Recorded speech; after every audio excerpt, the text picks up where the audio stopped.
Olá, tá começando o 212º episódio do A Fonte 10 GHz, patrocinado nesta semana pela Gorilla Shield. Quem fala aqui é o Marcos Mendes, e assim como toda semana, o Felipe Espósito também tá por aqui, beleza? Tudo certo, Marcos. E aí, como é que vai? Tudo bem também, com o Ted Lasso Home fresquinho na cabeça, havia menos de 12 horas pra gente poder comentar aqui. Você fez a lição de casa? Assisti ontem o episódio. E você? Exatamente, vi ontem também. Ontem à noite. E Felipe, que alívio que é bom. Que alívio que eu gostei. Pois é, foi um episódio bem, assim, tranquilo, né? Um episódio de volta mesmo, de reapresentação da série, mas foi bem legal ver Ted Lasso de volta. E antes até de a gente falar sobre o episódio, teve uma coisa que a gente recebeu da Maíra Boda, assim, o Ted Lasso antes de ser Ted Lasso, e mandou um vídeo, tem 13 anos esse vídeo, e pra quem não sabe, a série existe por conta de um videozinho curtinho que Jason Sudeikis fez há 13 anos, com essa invenção de um técnico de futebol americano que estava na Inglaterra pra treinar um time de lá, era só uma promoção lá, um promozinho comercial da Premier League, sei lá qual que é o campeonato da Inglaterra, mas foi só isso. E ele, são 4 tempos. Aí o jornalista, não, são 2. Tá, vou ganhar ou perder? Não, tem empate. O que é impedimento? Essas brincadeiras que ele acabou fazendo na série. Mas era só isso. E aí virou a série, né? Pra quem nunca viu, é engraçado que ele parece ter 15 anos, né? Nesse vídeo. Eu vou deixar o link aqui na descrição pra Sim. quem quiser dar uma espiadinha, né? É bem isso mesmo, né? Tem já toda a similaridade com o Ted Lasso série, mas ao mesmo tempo dá pra ver que ele tá bem mais novo. Tem o Coach Beard lá também, desde o comecinho. Ele Então, também mais jovem, diferente, né? E a Apple, eu não sei se ela deixou isso desde o começo, mas ontem à noite, quando eu fui ver, e agora de manhã para deixar aberto aqui para ir fazendo consultas rápidas enquanto a gente comenta, ela fez um comercial divertidinho inserindo o Ted Lasso em várias outras séries do TV Plus que eu achei super bacaninha também. Tá assim, obviamente inserido por computador, mas dane-se. Achei bem divertido. teve um crossover ali, The Morning Show, Severance, então foi bem legal mesmo esse comercialzinho. Pois é. Mas, pra quem não viu ainda o primeiro episódio, Home, da 4ª temporada do Volta de Ted Lasso, pula, porque a partir de agora, sininho de spoilers. Porque a gente vai falar sobre, de fato, o que acontece na série. E uma coisa que chama a atenção logo de cara. Sem abertura. Não teve a vinheta de abertura, né? Geralmente tem ali que eles chamam de cold open, né? Uma piadinha ou outra. Vinheta não teve dessa vez, né? Só foi perceber no final. Falei, pode crer, não rolou, né? Então, a volta mesmo, assim, daí foi pra ser bem, meio que um episódio fora do tempo. Se bem que no começo aparece que é em 2025, né? Junho de 25. Mas ainda assim, é a volta bem gradual, né? Falar, você quer Ted Lasso que nem você conhece? Espera. Não vai ser agora, né? Sim, eu senti falta da abertura, que eu fiquei esperando, né? A abertura de Ted Lasso é curtinha, mas bem clássica, a música. E aí só também percebi quando acabou que entrou os créditos, daí que eles usaram a mesma música da abertura, falei, não teve abertura, né? Foi uma coisa meio, primeiro episódio, volta. Provavelmente os próximos terão, né? Deve ter sido algo mais por esse ser um episódio ali de retomada mesmo. Sim, e outra coisa que é curiosa, bom, o comecinho que a gente escuta parece um barulhinho de sensor cardíaco de hospital, nossa, vai começar, é super estranho, né? Não, é ele passando produtos no supermercado, que ele virou gerente, assistente, sei lá qual que é o cargo dele. E é bom que passa 2 produtos, aí aparece um monitor com uma marca enorme do lado. Lenovo. É bom. Isso que dá se não fazer monitor que não custe os olhos da cara, né? Não ia rolar, né? Colocar um estúdio display no mercado. Exato, eu dei risada do Lenovo ali. Grandão não, né? Mas grande o suficiente para dar pra ver ele na tela. E é muito, assim, feito pra bater nos lugares certos do coração, sabe assim? A trilha já começa, e as piadinhas dele, e os comentários dele sempre irredutivelmente gente boa, gentil, já dando a lição lá pro moleque que tá roubando cigarro, sei lá, que ele rouba da velhinha lá na hora, né? Que ficou divertido também. E, bom, aí ele encontra lá um ex-jogador dele. E nessa hora, Felipe, eu vou confessar que eu tava meio confuso, porque o sotaque dele é tão carregado, perto de pessoas que também moram no Kansas, mas que o sotaque é um pouco mais leve. Eu falei, pera, mas ele tá na Inglaterra Inglaterra. Não, ele não tá na Inglaterra, ele voltou, ele tá... Onde ele tá, sabe? Aí que não, a velhinha deu uns dólares pra ele, tá nos Estados Unidos, mas me deu um bug nessa hora, assim, né, de acostumar exatamente ainda o que tava rolando. Não sei se teve qualquer coisa assim com você também, me pareceu deslocado lá também, que é pra aparecer. Deslocado lá também, né, óbvio, mas funcionou. Acho que esse é o ponto. Eu senti a mesma coisa também. Nossa, o sotaque é realmente muito carregado, né? Pois é. E eu achei que fosse entrar a vinheta, a abertura, a hora, no final ele encontra lá o cara que ele treinou e etc. Ele encontra a mulher do cara, o cara, nossa, mas ele fala a vida de você, você é o gerente aqui do mercado. E ele fala, posso comprar um videogame? Falei, aí eu achei que fosse entrar a vinheta. Não, segue, né? Ele fala com o gerente lá, que fala, pô, você tá roubando comida, comendo um chocolate, alguma coisa assim, né? A piada é meio essa. E ele encontra a esposa dele e acho que aí já deu o primeiro passo, não sei, né? De como é que deve ser o arco dessa história. No final do episódio até confirma isso, que vai ser ele, sei lá, tentar ter a família de volta, né? Ele, o filho, a esposa, indo todo mundo pra lá. Mas aí a gente lembra da premissa da série, que foi o divórcio dele da Olivia Wilde. E ele tentar encerrar mesmo a série com 3 temporadas, não querer fazer a 4ª, porque ele queria ficar com o filho dele, que é justamente a parte bem literal, biográfica da própria série, né? Dá pra ver que a temporada vai girar um pouco em torno disso mesmo ali, tem toda aquela troca de mensagens, né, por iMessage, inclusive, né, claro, série da Apple, então toda hora, sempre me chama a atenção, né, porque eles tentam reproduzir bem fiel, assim, a parte da tela, os barulhinhos, os step back, você fala, não, é claro que eles estão promovendo a iMessage aqui, né, mas é bem, bem óbvio mesmo que eles vão tentar essa união familiar mesmo agora nessa temporada, que ele tá dividido entre ficar, voltar lá pra Londres pra treinar o time, e aí ele pensa no filho dele, e aí no fim tem essa conversa ali justamente, que é ele, meu, e se todo mundo for comigo, né? Então acho que essa parte familiar vai ser mesmo ali vou ocupar boa parte do plot dessa próxima temporada. Uhum. Bom, aí logo no comecinho também mostra, né, ele vendo lá a criançada jogando bola, e ele para de prestar atenção na conversa pra ver, e é a esposa dele, tem as piadinhas, né, achei muito boa. Sua única dúvida tem que ser que não vai estar com 0% de bateria. Ele esquece depois no final, né, que ajuda ele, motiva ele ainda mais a fazer isso. E aí começa, acho que eu vi uma entrevista, alguma coisa assim, um comentário de passagem, que era pra ser meio Alice no País das Maravilhas, essa entrada do pessoal da Inglaterra indo lá buscá-lo, cada um tem uma personalidade e virar isso pra depois trazer ele de volta. E a gente vê pelos sapatos, já dá pra saber exatamente quem que é a Rebecca, quem que é a Kenley, principalmente, né? E, bom, porque é o estilo ali de cada uma, é aquela reunião anticlimático, né? Porque ele fecha a porta e fala, será que ele viu? Será que ele não viu? O que tá acontecendo? Eu não sei. E óbvio que ele tinha visto.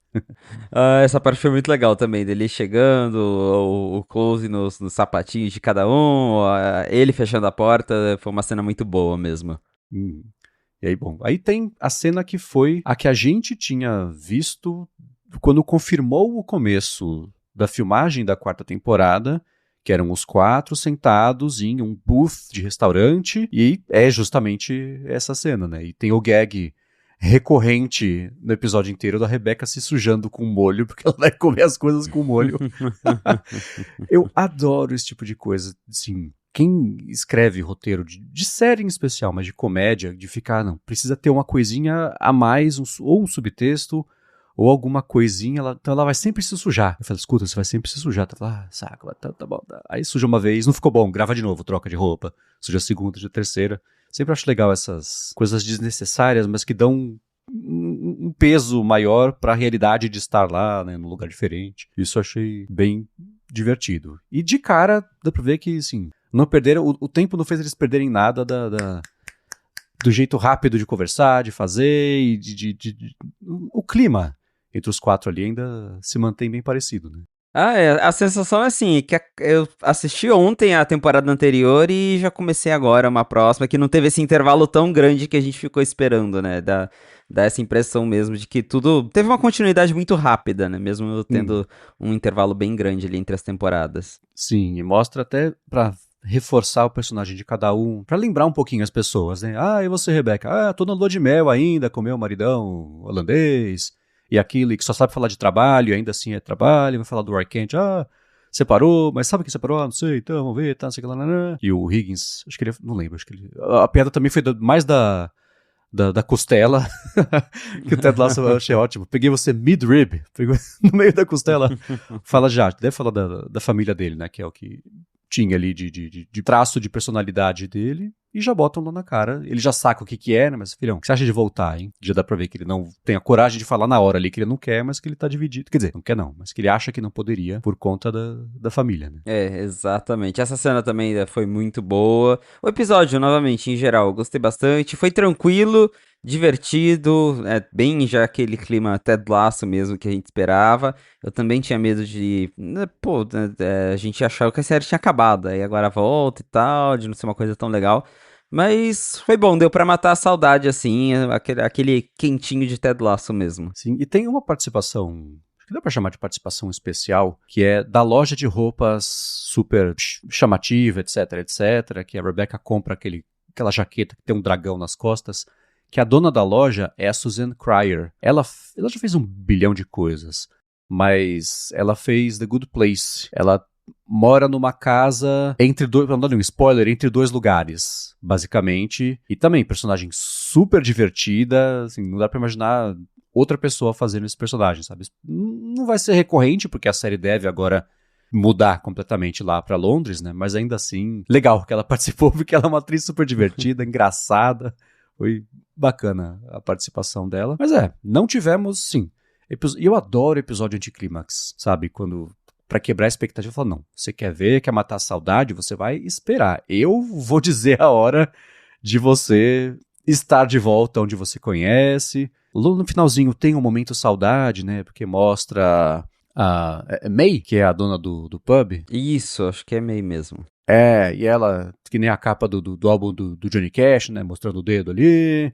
Vai aos pouquinhos aclimatando a trilha, vai ficando mais próxima de como é que era, né? E tem a piadinha de Casablanca, achei muito boa, né? Que tem uma piadinha no começo e uma piadinha no final, na hora que eles estão despedindo ali, que já de cara, a primeira cena parece mesmo Casablanca. Mas episódio super bacana. Que alívio que foi um bom episódio, sim. Ainda espero que a temporada, sei lá, tenha algo a dizer, né? E dá pra ver que, bom, acho que o jogo de futebol que eles foram ver é um jogo de futebol, imagino, de verdade, de um time, né, lá do Kansas de verdade. Teve toda a história também do beisebol, né? E já tinha tido beisebol antes, dá pra ver que é uma coisa que ele quer. E ensinando ao mundo aos pouquinhos também um pouco, né?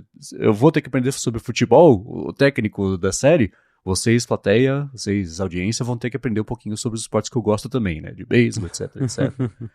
E toda piada, as piadas sobre racismo, no fim das contas, são o ponto dessa parte, né? Mas eu espero que a gente sinta que a temporada tinha algo a dizer, por isso que ela existiu, e que não que ela existe. E é uma coisa que eu sempre lembro do C.G.P. Gray falando de Star Wars, assim, tudo bem que é tudo inventado, mas por isso que eles estão inventando história pra fazer série. Eu espero que não seja isso.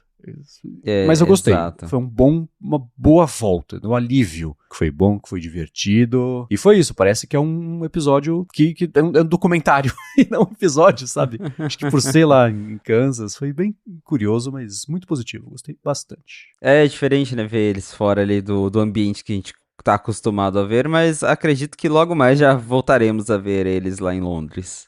Uhum. E, bom, a última cena tava telegrafado que ele ia beber e falou, nope, que foi exatamente o que aconteceu. Sim. Não ia ser agora que ele ia gostar de chá, né? Muito bom também. Muito bem. Mas então Ted Lasso, feliz da vida que foi bom. Claro que vocês podem dizer pra gente, pra quem discordou, por exemplo, ou pra quem concordou, alguma cena diferente aqui que a gente falou que chamou atenção, comentem com a gente, mas tá de volta, Felipe. São 10 episódios, eu acho, né? Agora eu não lembro se são 8, se são 10, mas... tá de volta, né, Marcos? Pois é. Então temos Ted Lasso por 2 meses aí, de um jeito ou de outro. Muito bem. Vamos começar com os follow-ups sobre as últimas semanas e sobre o programa novo de upgrades da Apple, de leasing, que ela lançou nos Estados Unidos só, que é o Apple Upgrade. O Weber Chaves falou o seguinte, que eu moro na Flórida, ele diz, faz 1 ano e fiquei animado em trocar meu MacBook Air M1 por um M5. Entrei todo feliz no site da Apple, tentei a fazer por meio do Apple Upgrade, mas a Klarna não liberou o meu lease, porque eu tô com um pouco de tempo de crédito. Ele falou, já tive esses problemas com outras compras, porque eu tenho só 1 ano de crédito, mesmo com Green Card. Aí ele falou, tentei então fazer do Apple Watch 11 e esse deu certo. fiz o plano de 24 meses, pagando cerca de $13 por mês. $13 por mês parece, faz aquilo que a gente sempre comenta, né? Faz o produto parecer mais barato, né? Então você não tá pagando ali, né, no caso ali, $13, a gente tá falando aí de uns 300 e poucos dólares ao final desse período. Não, você tá pagando $13, né? E aí se a Apple aumenta o preço do produto, vai aumentar a parcela para 15, $16. Então tá aí, né, o exemplo do Weber, que é o que a Apple pretendia mesmo com o Upgrade Program. Né? E a Klarna, ela já é uma empresa grande, conhecida de fazer esse tipo de coisa por conta própria, de oferecer isso como serviço nos Estados Unidos. E o lance do crédito lá pega muito, justamente porque o americano não sabe lidar com dinheiro e é meio ignorante com isso. Né? Então essas empresas são bem restritas assim com esses empréstimos. E eu lembro uma vez eu escutei o John Gruber comentando, numa das tangentes que ele toma lá no Talk Show, que é o podcast dele, falando sobre esse lance do sistema de crédito dos Estados Unidos e que ele e a esposa sempre tiveram um cartão, que eles concentraram os gastos todos no cartão, pagavam sempre em dia, tudo bonitinho. E o crédito, o score deles de crédito era horrível. E aí eles, sei lá, porque eles decidiram fazer trocentos cartões. O da empresa Weber, não tô falando pra você fazer isso, tá? Eu tô contando o que o John Gruber falou, pelo amor de Deus. Mas começaram a fazer um bando de cartão, o da Amazon, da empresa aérea, do não sei o que, dividiram, como aquela confusão, subiu o score. Então é meio contraintuitivo, né? Você faz, ainda mais com um ano de crédito, para eles é nada. Né? Isso é um registro permanente de vida inteira, assim, que rola lá. E teve até também uma coisa que justamente o Gruber falou, que o motivo pelo qual você só, para comprar iPhone, por exemplo, lá, você só pode comprar se você fizer uma conta com uma das 4 grandes operadoras, é que elas também têm um sistema muito parrudo antifraude. Por isso que é assim, você tem que fazer pela AT&T, pela Verizon, pela T-Mobile e pela Sprint, sei lá, Sprint, enfim, tem que fazer por uma das grandes e logo depois, se você quiser, você já pode trocar de operadora, mas tem que passar por elas, é por isso. Também não é crédito é a Klarna, mas para análise do risco de fraude, sei lá o que eles levam em conta para fazer isso, que os operadores já têm um muito parrudão lá. Então tem várias checagens acontecendo mesmo. E o Weber mostra que a Apple, ela devia saber, tentei fazer com o Mac, não deu? Eu quero comprar alguma coisa. Vou comprar Apple Watch. Mas que bom que deu certo pra comprar alguma coisa, né? Que bom, né? A hora que eu fui lendo esse follow-up dele, eu achei que ele fosse comentar que não tinha o que ele queria comprar. Porque tem um lance também de que alguns produtos de entrada a Apple não incluiu. Quando é, sei lá, barato demais, você fala, não, compra aí. É só, dentro das categorias que tem, são alguns produtos só que tem também. Então, bom, aparentemente o Apple Watch Série 11 é um deles. Eu acho que o que não entrou foi Apple Watch SE, iPhone 17e, o MacBook New não entrou e o Studio Display também não entrou por algum motivo, mesmo não sendo de entrada. É que deve ter pouco. Na verdade, tudo tem pouco, né? É curioso, até falei isso no ADT, é curiosíssimo ter lançado um programa de parcelamento de produto para facilitar a compra quando não tem estoque para vender, que essa é a treta que está fazendo ela aumentar o preço para parcelar, né? Então, sei lá, ela sabe melhor do que a gente, né? E falando em aumentar preço, esse rumor aí de que hoje pode aumentar preço de iPhone 17, qual a porcentagem de ser verdade isso aí, Felipe? Um rumor um tanto estranho veio ali daquele leaker chinês Fixed Focus Digital. Ele tem ali um histórico misto, às vezes acerta, às vezes erra, e ele diz que nessa segunda, dia 10, a Apple aumentaria os preços de iPhone.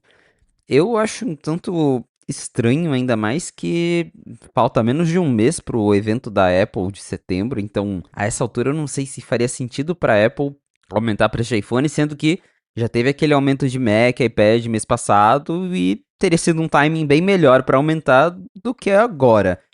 Pode ser que ele esteja se referindo a um aumento num mercado específico, igual aconteceu lá no Japão, que a Apple reajustou por conta da moeda local, que desvalorizou muito, e igual acontecia aqui no Brasil, às vezes, quando tinha uma variação muito grande de dólar. Então, talvez ele escutou que na China vai mudar o preço em algum lugar, e aí ele reportou como se fosse no mundo inteiro. Eu acho que vai ser difícil a Apple subir o preço dos Estados Unidos, que daí refletiria no mundo todo, a essa altura. Pode ser que seja um aumento mais pontual. Até agora eu conferi ali no site, tá tudo como sempre foi, não mudou nada. Então eu acho meio improvável que vai ter um aumento global agora, faltando menos de um mês pro evento de lançamento dos novos iPhones. Uhum. A minha desconfiança era parecida. Ele falou que vai aumentar, os americanos leram isso, olhando para o próprio umbigo, falaram, só pode ser aqui. Não. Tem alguns outros países ao redor do mundo, né? Essa conta não falou que vai ser em nenhum país específico, não falou que vai ser na China, mas eu tô de olho aqui no Brasil, por exemplo, para ver se esse tipo de aumento acontece pontual e não só nos Estados Unidos. E lá é particularmente improvável justamente porque acabou de sair o Apple Upgrade. Vão ajustar o preço? Improvável. Ela fez isso com o MacBook New. Lançou, acabou, aumentou o preço. E o principal ponto de venda do Neo é um deles, né? Era justamente o preço. E ela precisou aumentar. Então, pode ser? Pode ser. Mas também acho bem improvável isso acontecer agora. Vai acontecer? Vai. Porque o iPhone 17 ela vai vender até o começo do ano que vem. Porque o 18 deve sair, né? O rumor é que o iPhone 18 sai em março. O que vai sair agora, não sei agora, é o Pro Max, o dobrável, né? Então, acho improvável ele custar a mesma coisa até março. Mas 10 de agosto aumentar o preço seria bem surpreendente, né? Tudo bem que entre a gravação e a publicação do episódio isso pode acontecer. Né? A gente já vai pro ar, pode ser desatualizado. Pode acontecer. Mas também tô achando improvável que isso role, Felipe. Acho que difícil novamente. Deve rolar talvez em algum mercado pontual, mas globalmente acredito que a Apple vai esperar setembro mesmo. Sim. E um follow-up legal, não de divertido, mas sim da lei, é que a OpenAI respondeu publicamente, mais uma vez, e na justiça a acusação da Apple de que os funcionários estavam roubando informações confidenciais para ir trabalhar lá e avançar o hardware da OpenAI com informações que não poderia ter. A OpenAI, no site dela, ela falou, a Apple é uma empresa que a gente respeita muito, etc., mas ela tá o que ela tá acusando a gente tá errado, não que ela tá errada de acusar, mas a acusação está errada, e eles tinham até dia 5, dia 8, uma coisa assim, para responder para mandar alguma coisa para o tribunal de resposta à acusação. Fosse uma defesa deles, um argumento, ou fosse, por exemplo, pedindo para o processo ser arquivado. Foi isso que a OpenAI fez, que era óbvio que ele ia fazer, né? E ela, nesses dois argumentos, ela comenta, junto do mesmo dia em que a Apple pediu uma liminar restritiva para a OpenAI, e assim, todo mundo fazendo um baita do teatro para a justiça, porque é para o público, no fim das contas, né? Uma liminar para a justiça para impedir que a OpenAI siga infringindo os direitos deles. Não tem nem como fazer isso exatamente, porque para a justiça fazer isso, ela teria que determinar que a OpenAI é culpada. Então tem um pouco de malandragem aí também. Mas a OpenAI falou que o que a Apple quer, na verdade, é assustar os funcionários da empresa para impedir que eles sigam saindo da empresa, que a Apple está atrasada no mercado de IA, e que ela fez as acusações sem investigar adequadamente a situação. E que, na verdade, aí vem a desculpa que parece criança pega comendo bala, né? O Tang Tang e o Cheng Liu, eles tinham esses documentos secretos da Apple de qual que é o guia para sair da empresa, porque eles queriam garantir que os funcionários da OpenAI não cometessem crimes e problemas. Eles estavam lá com o guia porque eles queriam garantir que eles estivessem seguindo as regras e não descumprindo as regras. Eles informavam eles sobre como é que eram as regras. Isso eu acho que vai ser bem difícil de provar no tribunal. Mas a OpenAI respondeu e, não surpreendentemente, está querendo o arquivamento do processo. Eles até publicaram, né, uma matéria de blog ali, meio que dando um shade, um exposed, falando, a Apple entendeu tudo errado. Então aí eles deixaram até ali conversas de iMessage do Cheng Liu, conversando ali com outros funcionários da Apple, que a ideia era tentar mostrar que, pô, a Apple tá exagerando, a Apple tá fazendo confusão, né? Os caras têm lá os arquivos internos da Apple, mas eles não estavam passando pra gente, eles estavam falando sobre isso porque tinha aí esse funcionário da Apple que estava precisando desses arquivos, estava pedindo esses arquivos, e eles eram obrigados a... exato, e eles eram obrigados a falar sobre isso. A gente nunca incentivou eles a usar esse tipo de arquivo, essas informações confidenciais. Teve aquela confusão lá que a Apple teria mandado e-mail para a pessoa errada, que a gente já tinha comentado, e aí eles usam tudo isso e falam, meu, ó, a Apple tá inventando coisa aqui, a Apple tá maluca das ideias, não tá entendendo nada direito. E aí, é claro, eles pedem, né, falam que esse processo não tem base, né, é baseado em informações falsas, e que ele deveria ser ali descartado, né, o processo deveria cair. E a Apple, claro, tá tentando que a OpenAI já sofra algum tipo de punição desde já, que como o Marcos falou, é muito complicado, porque daí envolveria realmente ter que considerar a OpenAI culpada de alguma coisa, né? E eu fico pensando também, né? A Apple quer que a OpenAI seja penalizada, que ela não use os segredos obtidos com a Apple, mas como que vai penalizar algo? Não sabe nem o que eles estão fazendo com essas informações, né? Se é que estão fazendo algo, aí vai penalizar como, né? Como que vai ser o controle disso? Então, é algo muito complicado. Eu acho que esse processo ainda vai continuar indo pra frente, Sim. vai ter mais coisas, vai ter mais discussão, mas foi bem curioso essa troca de shades, principalmente da OpenAI, que fez algo mais público que a Apple, né? Que fez essa carta Uhum. aberta, esse post lá no blog, expôs toda a conversa de iMessage lá no post original deles, no site da própria OpenAI. Então dá pra ver que eles estão, né, bem dispostos a comprar mesmo essa briga com a Apple, ao invés de só deixar ali rolar ou de admitir alguma culpa. E aí, não, é um assunto mais ou menos relacionado, teve uma reportagem do The Information nesses últimos dias que falou que a Apple estava ali enfrentando problemas com os funcionários por causa do compartilhamento de arquivos do iCloud, né? E daí eu fico pensando também se tem alguma relação disso com a OpenAI, né? Pelo que diz ali, fontes dessa reportagem falam que a Apple tem um problema ali para separar o que é iCloud pessoal, iCloud de trabalho, eles incentivam os funcionários a usarem o iCloud pessoal em aparelhos de trabalho, e aí nessa confusão, muitas vezes a pessoa sai da Apple e tem documentos privados, documentos da própria Apple, que ficam no aparelho da pessoa, porque ela usava a mesma conta iCloud para tudo, e aí nisso alguns funcionários acabam saindo da empresa, levam documentos sigilosos, ficam com medo de deletar, porque esses arquivos ainda estão compartilhados com gente lá dentro da Apple.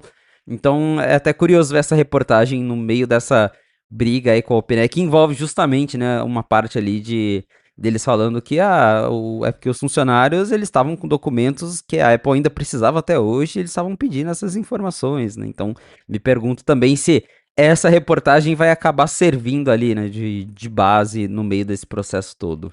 Teve uma coisa que ficou bem clara ao longo da última semana, é o quão próxima a equipe de comunicação, seja lá quem é, tá do The Information e da Bloomberg. Porque a estratégia de blitz de imprensa que eles estão fazendo, ela é bem grande, porque saiu justamente essa matéria do The Information falando tudo isso, que a Apple incentiva que os funcionários usem o iCloud pessoal junto do trabalho, porque é o inferno ter dois aparelhos diferentes, um para o trabalho e um para casa, então a Apple fala que tudo bem. E é por isso que os funcionários estão levando coisa para casa quando eles não querem. Né? E nesse documento da OpenAI, ela argumenta coisas muito parecidas, mas não fala, de acordo com The Information, então a impressão que deu foi, a OpenAI mostrou essa primeira defesa para alguém do The Information, e o The Information fez a matéria, a investigação, a reportagem, que encontrou mais pessoas que enfrentaram isso em cima disso, foi ao contrário, né? E a mesma coisa com a Bloomberg. E no dia que a OpenAI mandou esse documento para a justiça, saiu a matéria da Bloomberg falando mais detalhes sobre o que essa caixinha vai ser. E já era uma tentativa bem evidente de mostrar que não vai ser um HomePod, apesar de ser uma caixinha. A comunicação de cara é meio essa. Aí depois veio o Mark Gurman e falou exatamente isso no Twitter, mas assim, com base aqui no que eu reportei, dá pra ver claramente que não é uma cópia da coisa dela. Eu falei, e o Neil Seibert, que é um analista super das antigas aí, falou, pô, Mark, mas você tá fazendo o trabalho da OpenAI pra ela, cara. Esse trabalho de comunicação, assim, deixa ela fazer. O Mark ficou até bravo, né? Xingou muito no Twitter, etc. Então, dá pra ver que de onde as pessoas, assim, tá vindo muito da fonte, disseram eles no podcast, a fonte, as coisas que estão chegando pro The Information e pra Bloomberg é a OpenAI fazendo total campanha de contenção de danos e tentando colocar informações que favoreçam ela circulando, né, na imprensa, porque esses processos geralmente dependem muito também de opinião pública. Né? E o Gurman falou até sobre o que deve ser mesmo esse produto. Ele tinha comentado já que ia ser uma caixinha de som pequenininha para levar em casa, e tinha mesmo na matéria original dele que tinha uns pontos mecânicos. Não que vai ser um robozinho que segue você ao redor da casa, que nem saiu por aí, mas que ele vai ter algumas partes móveis para dar personalidade para ele, para dar uma sensação de emoção e etc. E na semana passada ele falou um pouco mais a respeito disso, comentou que essa caixinha deve custar de $300 a $400, pesado, né? Que ela vai ser em formato de donut, mas só que pequenininha, como se fosse uma puck de hockey, assim, né? Então, uma naniquinha, redondinha e com isso de ter luzinha e parte móvel, que dá uma personalidadezinha, né? Pra mostrar que ela tá... Eu sei que ela não tá, mas vamos lá, né? Tá animada, tá feliz, tá curiosa, tá prestando atenção, né? E as pessoas reclamaram. Cara, eu achei divertidíssimo. Acho que falta isso no mundo, um pouquinho de diversão, sabe? E pra mim, eu não sei pra você, pra mim é diferente, por exemplo, de você perguntar uma coisa pro ChatGPT e ele falar, olha, o que eu faria é não sei o quê. Eu falo, não, você não faz nada, filhão, isso é uma calculadora, não vem com essa. Mas um produto que seja, é que nem quando o MacBook respirava, entre aspas, porque ele tinha a luzinha ali que indicava que estava ligado. Isso eu gosto, isso é a cara do Johnny Ive, pra começar. Isso eu acho divertido, não sei, você acha exagerado, nem insensível, mas inoportuno, não sei, eu gostei. Eu acho legal essa ideia, justamente, eu lembro do LEDzinho do MacBook, que ficava ali, né, respirando, piscando lentamente.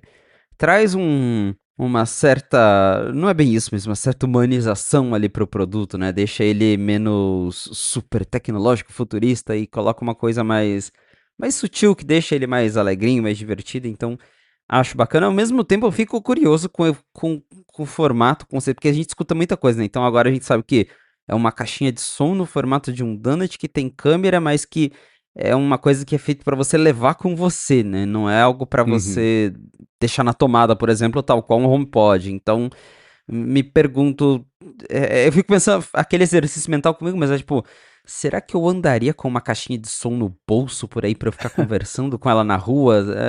É isso, a gente sabe mais ou menos como vai funcionar, mas não sabe exatamente o formato, se é um formato que vai fazer sentido de levar no bolso com você. A gente já viu muitas empresas aí tentando o iPin e outras coisas de Uhum. vestíveis que você pendura em você, anda com você, e até agora nenhuma colou, né? A galera realmente não curtiu muito esse formato de device. Vamos ver se esse da OpenAI vai ter sucesso. Talvez realmente ele trabalhe com o Johnny Ive, saia algo muito diferente, que as pessoas fiquem com vontade de testar. Mas vendo, né, tudo isso que vazou até agora e o preço, que deve custar até $400, eu fico. Não sei se eu teria algo assim. A impressão que eu tive é que ela é uma coisa mais pra usar em casa. Você leva pra lá e pra cá, mas você vai estender roupa, você deixa ele do lado. Você tá cozinhando, deixa ele do lado pra tirar aquelas dúvidas, né? Quanto que é um copo de farinha, sei lá, essas coisas assim de exemplo de uso que a Apple sempre coloca em produtos dela, inclusive, né? Tinha aquela cena da iMac em cima da mesa da cozinha, que a coisa não faz o menor sentido até hoje, mas que eu achava que era isso, é pra levar pra lá e pra cá na casa, mesmo porque, isso a própria OpenAI já falou, vai ser uma família de produtos, que a caixa de som vai ser a primeira coisa, mas o Gurman fala que o OpenAI está explorando, acho que são 5 produtos. É aquilo, é um pingente, sei lá, o que mais vai ser? Uma caneta, não sei, um broche. Mas isso tudo funcionaria do jeito de coletar o contexto do usuário para ele interagir desse modo voz atual, por exemplo, ou algo baseado nesse que tem hoje em dia do ChatGPT, que o OpenAI lançou faz umas 3 semanas aí, que ele é mais tenta ser mais naturalmente interativo. Eu tô conversando com o Felipe aqui, eu falo uma coisa errada, a caixinha fala, escuta, na verdade foi dia 12, tá? Então essa interação proativa, que é o que o OpenAI lançou, que quando lançou já tava na cara que não era para você usar no aplicativo, e sim num produto específico. E a evolução disso, pro ano que vem, que esse modelo segue melhorando, vamos ver, né? Porque eu achei essa interação hoje em dia meio mal menos. Né? Mas que vai ser uma família de produtos, eu imagino que no mundo ideal da OpenAI, você usa a caixinha em casa, aí você vai sair, você bota lá um pingentezinho em torno do pescoço e ele continua captando o que acontece. Você vai no trabalho, usa uma caneta, a caneta capta, esse tipo de interação. Vamos ver. Mas a OpenAI falando, escuta, é um HomePod, mas não é um HomePod. É um negócio de metal e o processo da Apple fala justamente sobre uma empresa que fornece um acabamento específico de metal, mas a matéria... Não vou falar que eles encomendaram com a Bloomberg, porque a Bloomberg não recebe dinheiro para postar coisas. Mas a intenção foi bem óbvia de onde e por que isso vazou. E a data, no mesmo dia da defesa da OpenAI. Isso eles nem tentaram esconder. Pois é. Enfim, e a seguir a gente vai falar sobre uma confusão que a Apple teve com o Telegram nessa semana, que expôs um pouquinho mais de dificuldades de relação da Apple com devs na App Store. Mas antes de falar sobre isso, eu vou agradecer a Gorilla Shield, que está mais uma vez patrocinando aqui o podcast, que segue oferecendo 5% de desconto cumulativo com os descontos do site, e sempre tem desconto no site para você comprar películas, capinhas, cabos, carregador. Tem um deles que eu adoro, que é um 3 em 1, que eu uso sempre que eu viajo. Usei nesse fim de semana, que foi para São Paulo no fim de semana. Usei no hotel, que você carrega o iPhone, o Apple Watch e os AirPods ao mesmo tempo. E ele dobra, tem 2 dobras, então ficam 3 pedacinhos ali. fica pequenininho, parece uma carteira que você deixa ali na mala de viagem, não ocupa espaço, é ótimo. E cabo, por exemplo, tem de todo tipo para todo tipo, então tem o USB-A, USB-C, de um para o outro, do outro para um, adaptador de tudo quanto é jeito também, acessório que não é só para telefone, mas tem de fotografia, tem acessório para notebook também, com uma base elevatória que eu uso aqui todo dia, para viagem, tem mala de viagem, mala grande, mala pequena, localizador para você ir no Find My e encontrar suas coisas, adaptador também, né, com várias entradas, até com Ethernet se você precisar, braçadeira para você correr, caixa de som, fone de ouvido, enfim.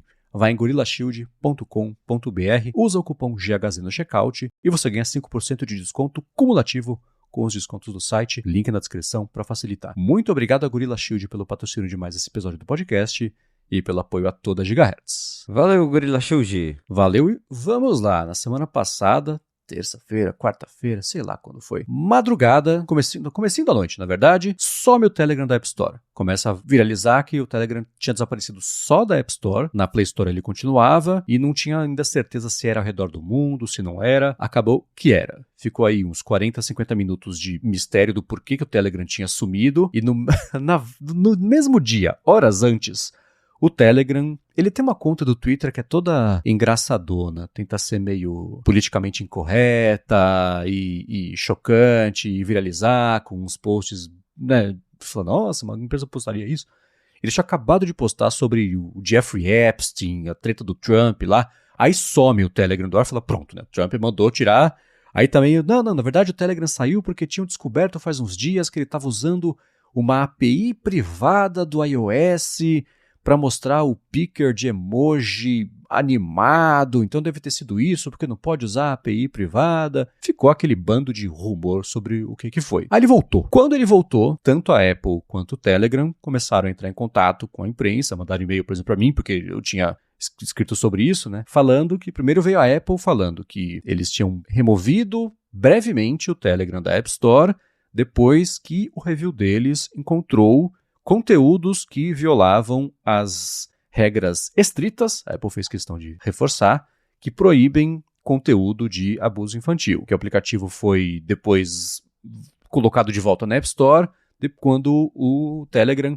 rapidamente removeu esse conteúdo e baniu o usuário que postou. Na madrugada, o Telegram falou sobre isso, que a Apple tinha reportado um usuário compartilhando conteúdo de abuso infantil e que ele foi imediatamente banido e que o Telegram já removeu mais de 337 mil grupos e canais ligados a conteúdo de abuso infantil só nesse ano. Dia seguinte, com um pouco mais de calma, Pavel Durov, que é o CEO do Telegram, que também na véspera tinha lá, acho que a Rússia tinha mandado prender, não vai prender porque entrou a Rússia, mas essas confusões políticas que o Telegram é envolvido, ele falou também que o que aconteceu foi, existe um tipo de ataque que se chama, tipo, extorsão bomba, sei lá, não lembro o nome do ataque.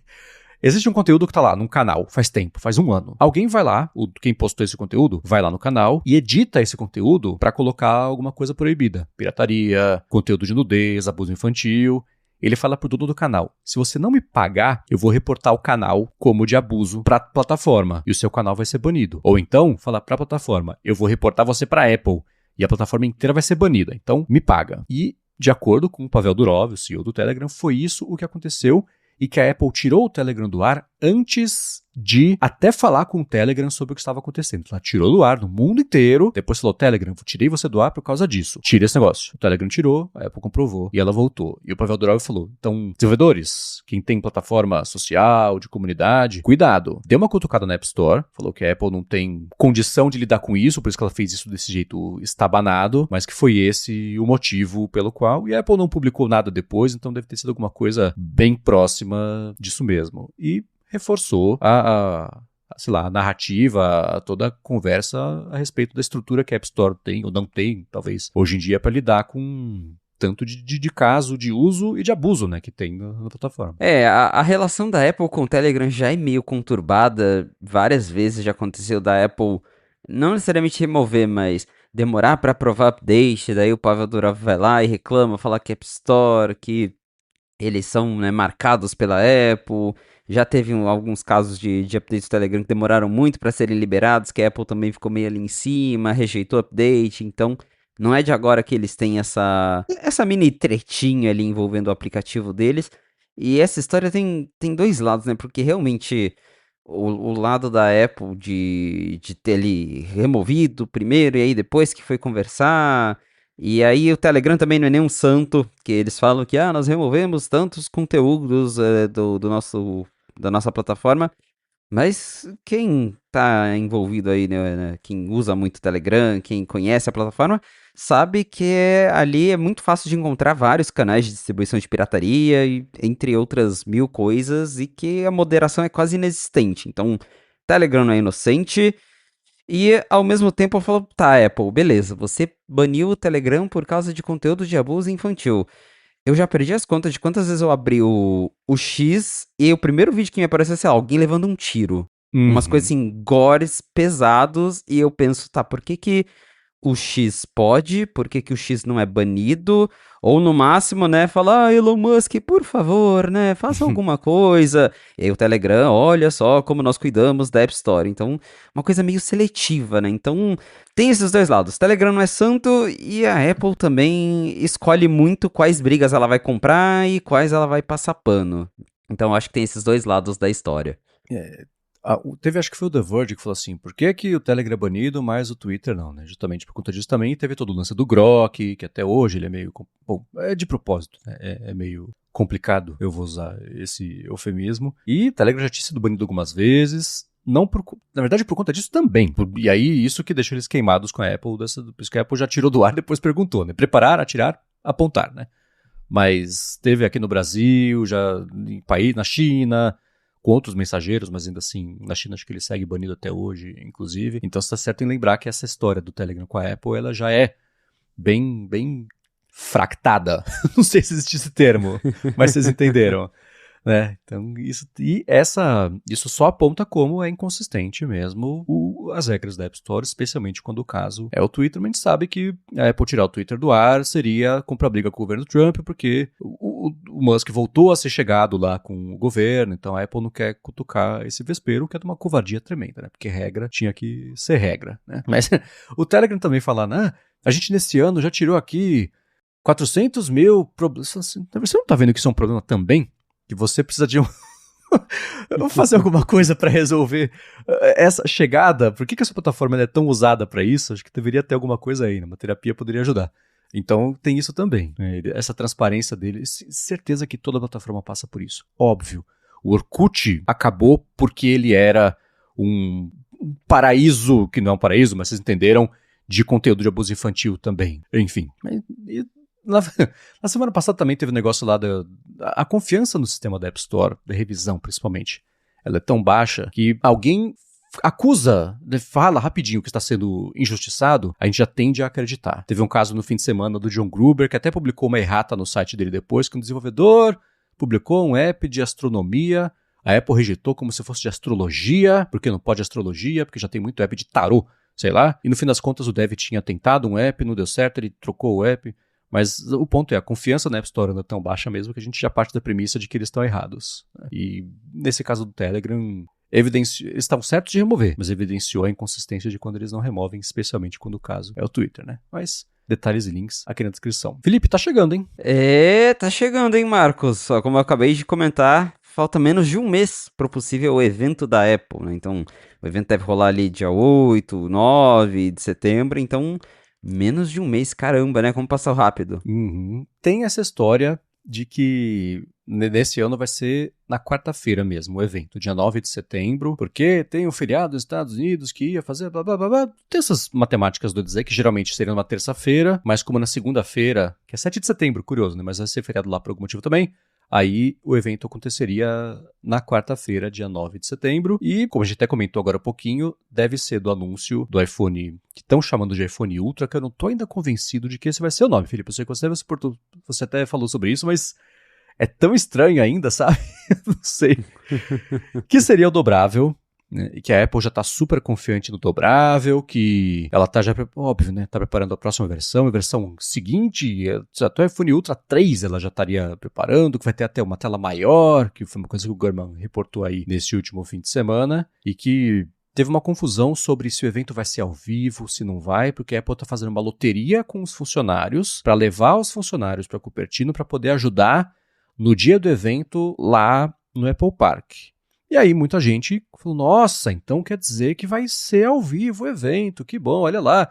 John Turnus fazendo a Apple voltar às origens, obrigado John Turnus, mas não quer dizer necessariamente isso. Aliás, é provável que não seja um evento ao vivo, mas que exija uma estrutura, ainda assim, no Apple Park para receber a imprensa. Foi assim a sua leitura também? Foi exatamente a minha leitura. Eu vi que a galera se empolgou ali, talvez pelas palavras que o Gurman usou, né? Que ele usou in person, e acho que a galera ficou, meu Deus, vai ter evento ao vivo, vai ser como antes.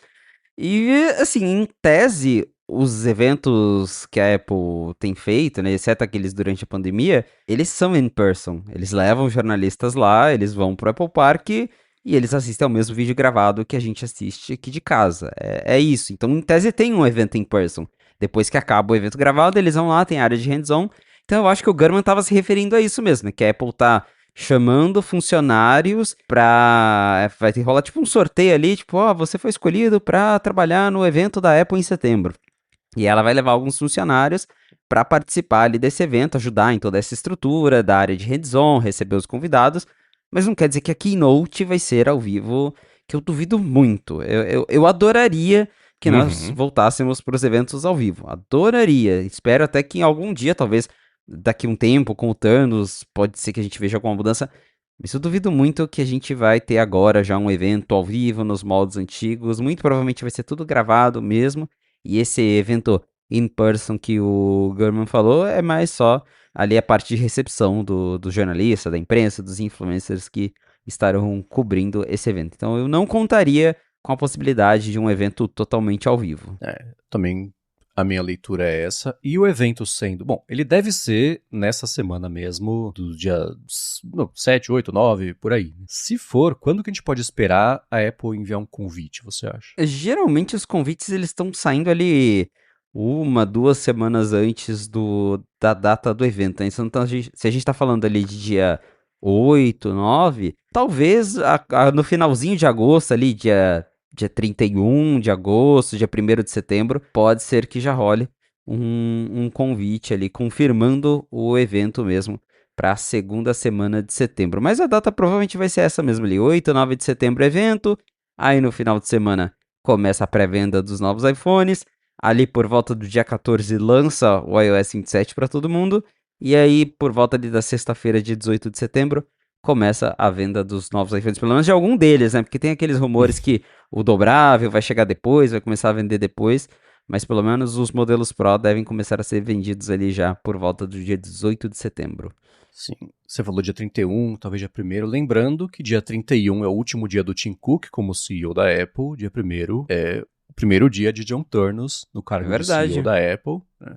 A essa altura, o Turnus já é CEO, ele deve estar comandando reunião, ele deve estar ali, o Tim Cook deve estar só seguindo ali para, né, dar um pitaco, uma coisa assim, enquanto ele ainda está oficialmente no cargo de CEO. Então, o Turnus tá chamando gente de volta, chamou uma executiva que estava aposentada já, ele falou, cola aqui que vai ser legal, porque você sempre mandou bem, me ajuda aqui nesse comecinho, então ele já tá moldando bem, né? Mas vai ser justamente nessa transição. Eu espero que saia mesmo o convite, ou, sim, a semana dia 24 parece meio cedo demais, porque aí você tem 2 semanas do hype morrer. Então, se você fizer na véspera ou uma semana antes disso, aí fica um pouco mais... Isso vira a notícia, né? Vão ser semanas agitadas, no fim das contas, ali pra Apple. E, como a gente comentou, né? O iPhone 18 Pro Max deve sair agora, junto do iPhone Ultra, e no ano que vem, lá para março, sai a versão E e também o iPhone 18. E tem uma história de que vai estar bastante limitada a disponibilidade do iPhone 18 Pro no começo. Não, mas na verdade tudo vai estar bastante limitado por conta da restrição que a Apple tá tendo não, né? Que a Apple vem enfrentando de ter memória, basicamente, para poder fazer. A gente já falou sobre isso algumas vezes. No fim de semana pintou uma matéria que agora encaixou um pouquinho melhor, Felipe, pelo menos para mim, não sei para você, sobre o desafio político que a Apple enfrenta para poder buscar essa memória RAM dessas empresas chinesas. A gente já falou aqui, a Apple pode comprar, não tem problema. Ela teria um problema político para enfrentar, porque seria um jeito de dar dinheiro para uma empresa que está sendo subsidiada pela China e isso a concorrência americana não consegue competir. O problema de verdade é o seguinte, por uma das empresas pelo menos estar na lista de empresas proibidas do governo americano, a Apple não pode compartilhar documentos dela com essa empresa. E para fazer a memória RAM para a Apple, ia exigir uma customização da memória RAM. Não é só comprar o que está lá na prateleira. E isso a Apple não pode fazer. Então é aí que está o empecilho legal, mais do que diplomático-político. Então essa é a treta. Mas já tem outras empresas que... Semana passada serão 2 ou 3 aí, empresas de tecnologia americanas que estão pegando memórias dessas empresas chinesas. Então agora abriu a porteira. É meio inevitável que isso aconteça. Mas a Apple tem uma relação... Ela tem uma situação um pouco mais difícil. Então, por conta disso e outros fatores, deve ter um estoque bastante limitado, o que pode significar que no resto do mundo pode até demorar mais para chegar, porque a Apple pode priorizar os mercados onde vende, né? Estados Unidos, China e o resto do mundo já não vende mesmo, então faz menos diferença ela não lançar logo na abertura, né? Tem essa questão da memória, que a Apple vem buscando alternativas, isso deve impactar sim o lançamento. Me pergunto se vai ser um impacto grande no 18 Pro, porque tudo indica assim, pelo menos aí é um pouco um chute meu, mas que não vai ser uma geração que vai chamar tanta atenção assim, né? A gente tem visto que a linha 17 fez muito sucesso, e geralmente depois de uma linha que faz muito sucesso, a galera segura um pouco, demora mais para atualizar. O modelo que vai chamar atenção é o Ultra, o dobrável, mas daí esse custa 2.500 e a gente sabe que também nem todo mundo vai estar disposto a pagar tudo isso num telefone. Então, também não sei, né? Vai estar limitada a disponibilidade, mas também pode ser que a demanda não seja tão grande assim e acabe equilibrando ali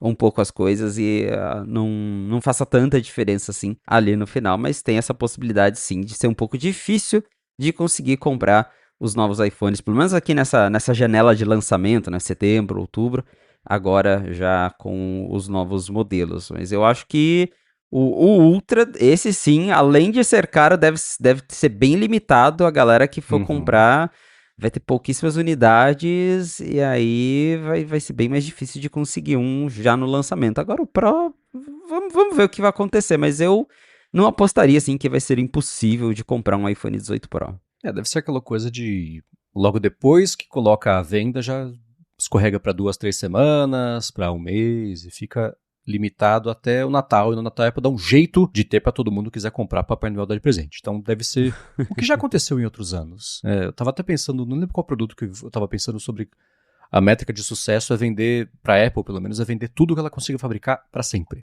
exceto o HomePod. Mas de resto é isso, dá para fabricar? Dá.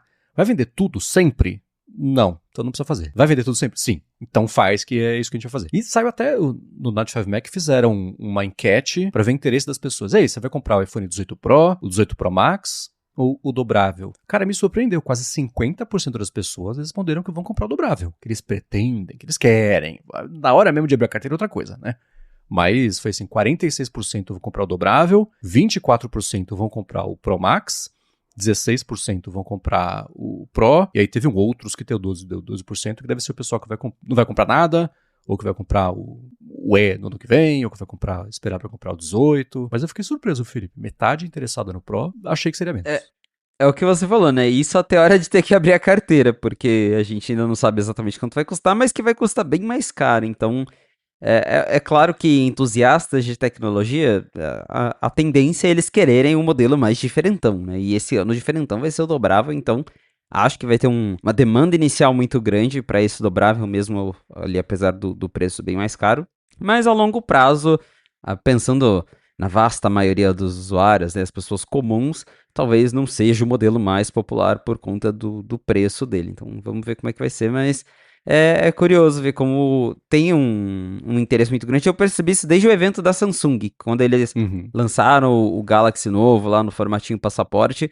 Muita gente já começou, nossa, que bacana, tô ansioso para ter o iPhone dobrável nesse mesmo estilo. Então, com certeza vai ter ali uma certa demanda, apesar do preço muito mais alto, por ser o telefone mais diferente, enquanto o 18 Pro vai ser uma atualização super incremental, o mesmo design, vai mudar pouca coisa, então deve ser um modelo ali, né, que não vai empolgar tanto assim, quanto, por exemplo, a linha 17 empolgou, como eu mencionei agora há pouco. Sim. E por último, sobre isso, no último fim de semana, o Sonny Dixon, que tem fontes boas no mercado, ele publicou fotos de uma mulher segurando uma proteção da câmera do que seria do iPhone Ultra em 2 cores, prata ou um azul tão escuro que parece preto, um azul marinho bem profundo. E aí o pessoal discute, será que vai ser, né? O pessoal esperava que fosse prata ou preto, não, vai ser prata ou Midnight Blue. Não sei, você é um cara bem relacionado com as fontes das cores de iPhones. Você já viu algum rumor a respeito disso? Quer falar alguma coisa? Quer deixar pra depois?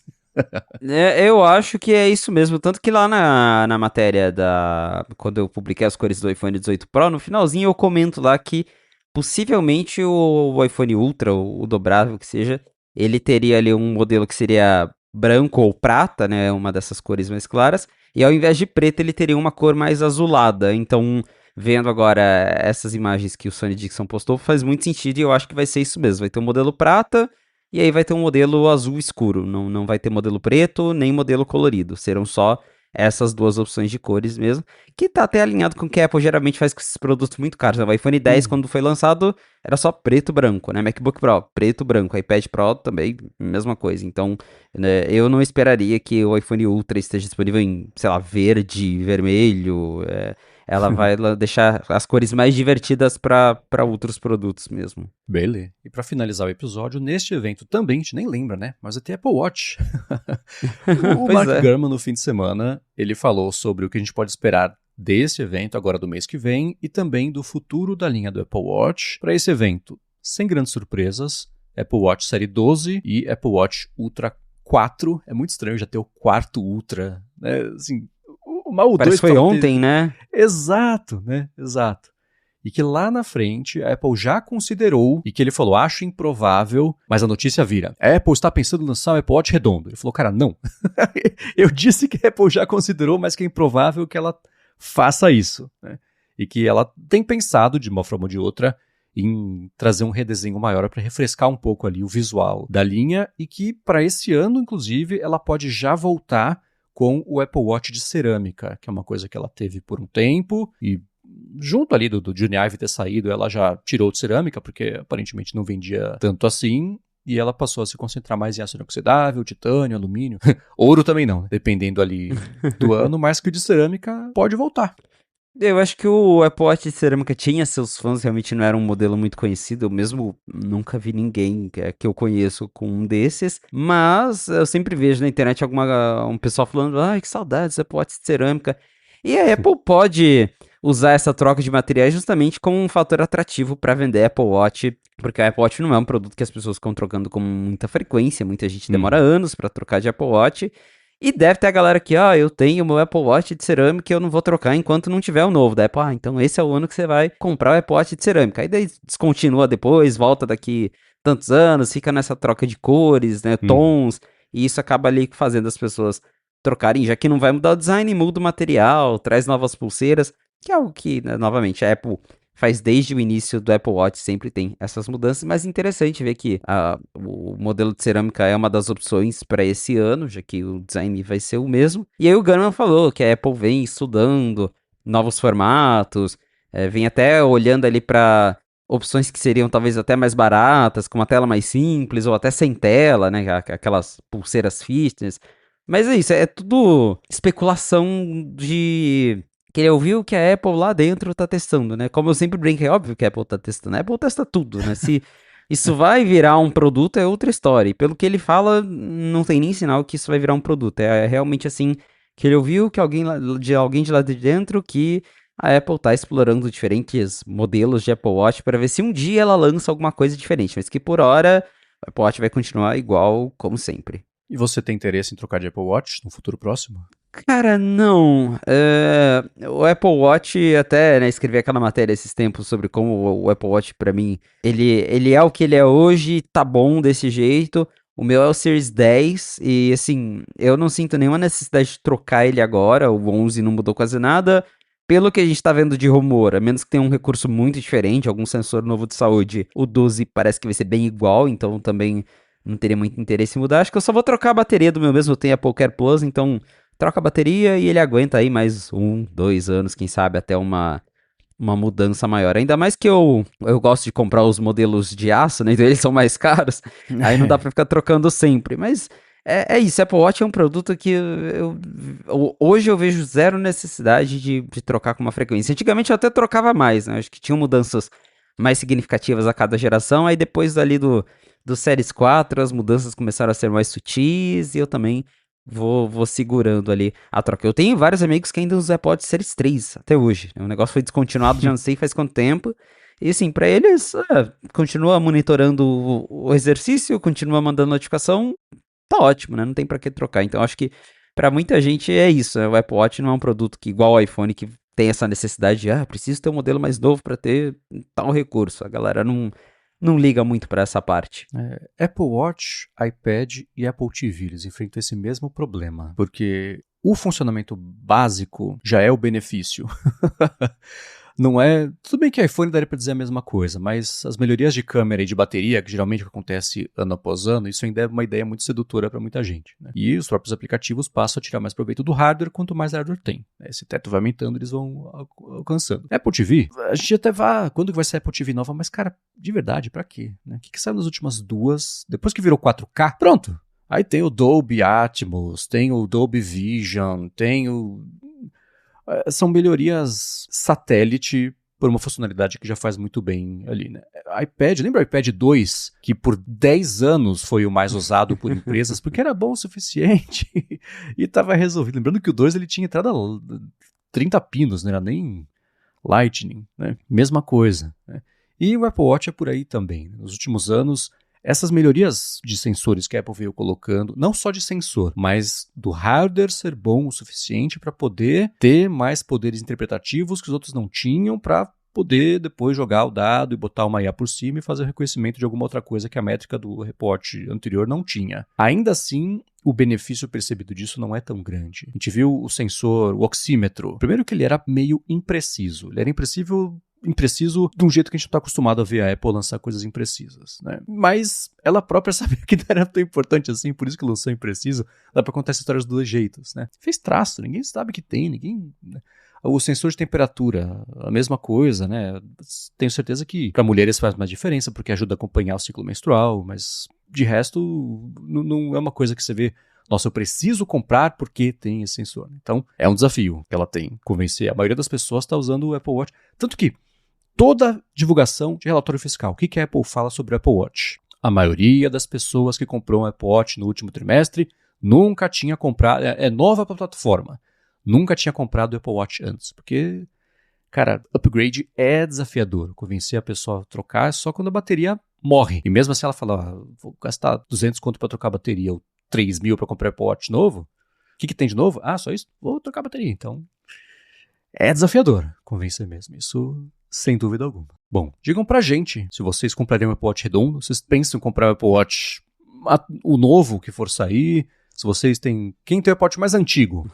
gigahertz.fm/feedback. Os links do que a gente comentou aqui hoje estão em gigahertz.fm/fonte/212 ou também no seu player de podcasts. Obrigado a Gorilla Shield pelo patrocínio do episódio de hoje. A vocês que deixam reviews, avaliações e que recomendam o A Fonte. E a você, Felipe, por semana após semana ajudar todo mundo, inclusive eu, a fazer sentido do que está saindo lá de Cupertino. Valeu, Marcos, e obrigado à audiência por ter ficado com a gente até o final de mais um episódio do A Fonte. Se vocês quiserem me encontrar nas redes sociais pra gente bater um papo, é só me procurar no @felipe.exposto lá no Instagram e no Threads. Boa, para falar comigo, MVC Mendes, apresento por aqui o Área de Trabalho e o Área de Transferência, apresento para a Lura o IA sob controle e meus textos estão lá no 95 Mac. Obrigado mais uma vez pela audiência de vocês e a gente volta na segunda que vem. Um abraço e até a próxima.